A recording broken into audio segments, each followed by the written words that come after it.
ওয়ালাইকুম আসসালাম। তোমরা সবাই বসো। তোমরা সবাই কেমন আছো? আমি ভালো আছি।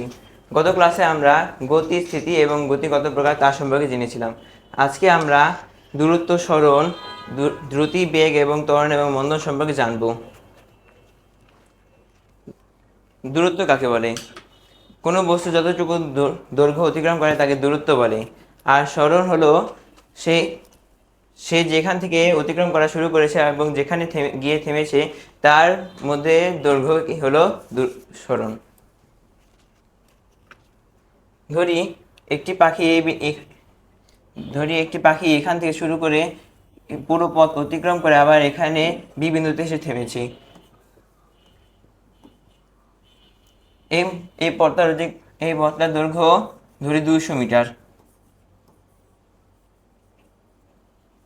তাহলে আর এখান থেকে এখানকার দৈর্ঘ্য ধরি 30 মিটার। তাহলে তার দূরত্ব হলো 200 মিটার এবং সরণ হলো 30 মিটার।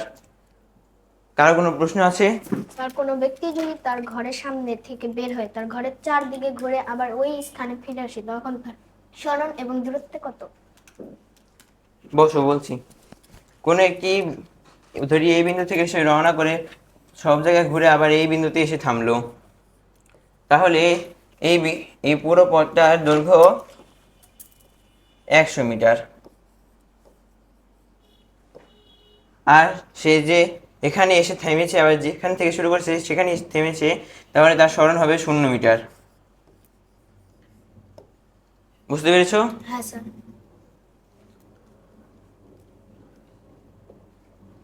এখন হলো দূরত্ব, দ্রুতি এবং বেগ।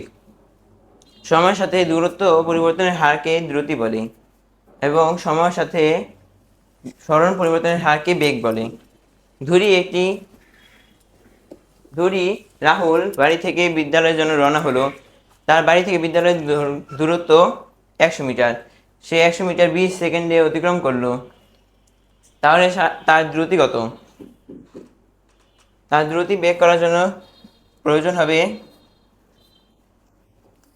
সে কতটুকু পথ অতিক্রম করেছে? 100 মিটার। আর তার সময় লেগেছে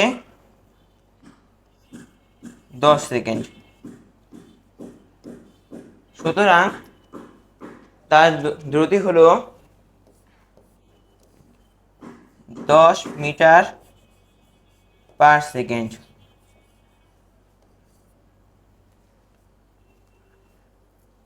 আর হলো সময়ের সাথে সরণ পরিবর্তনের হারকে বেগ বলে।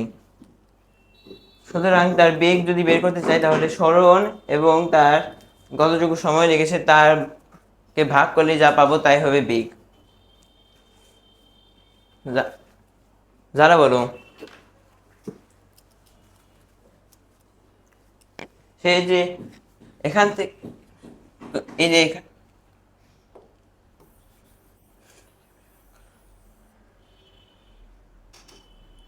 একটি বৃত্তাকার পথ, সে দৈর্ঘ্য 500 মিটার, 100 মিটার।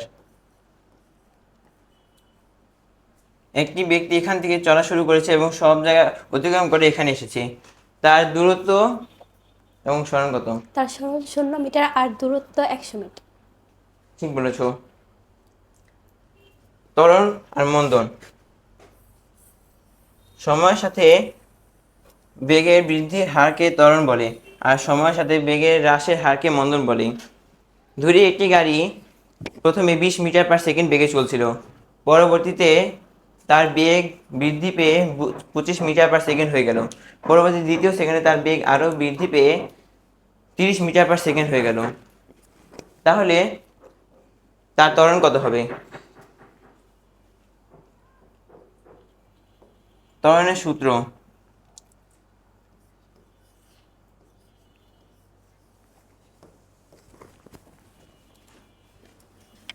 তার শেষ বেগ ছিল 30 metre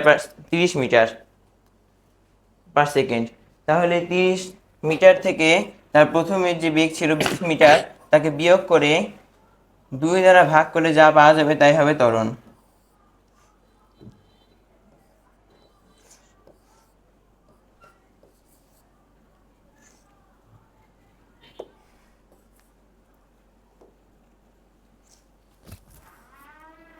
metre per second square, এটাই তার ত্বরণ। তাহলে সবুজ বলো তার মন্দন কত হবে? আর মন্দন 5 মিসে টু স্কোয়ার। আবার বলো। মন্দন কাকে বলে? হ্যাঁ, সময়ের সাথে বেগ বৃদ্ধির হ্রাসকেই মন্দন বলে। ঠিক বলেছো, বসো। ধরি একটি গাড়ি প্রথমে 20 মিটার পার সেকেন্ড বেগে চলছিল, পরবর্তী 1 সেকেন্ডে তার বেগ কমে 15 মিটার পার সেকেন্ড হয়ে গেল, পরবর্তী দ্বিতীয় সেকেন্ডে তার বেগ আরও কমে 10 মিটার পার সেকেন্ড হয়ে গেল। এরকম করে গাড়ি একটা সময় থেমে গেল। তাহলে তার মন্দন কত হবে? মন্দন সমান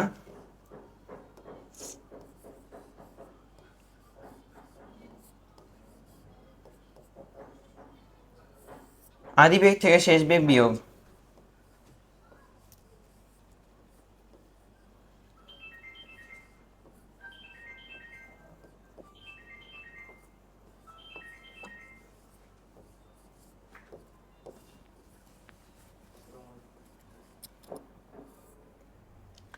ভাগ সময়।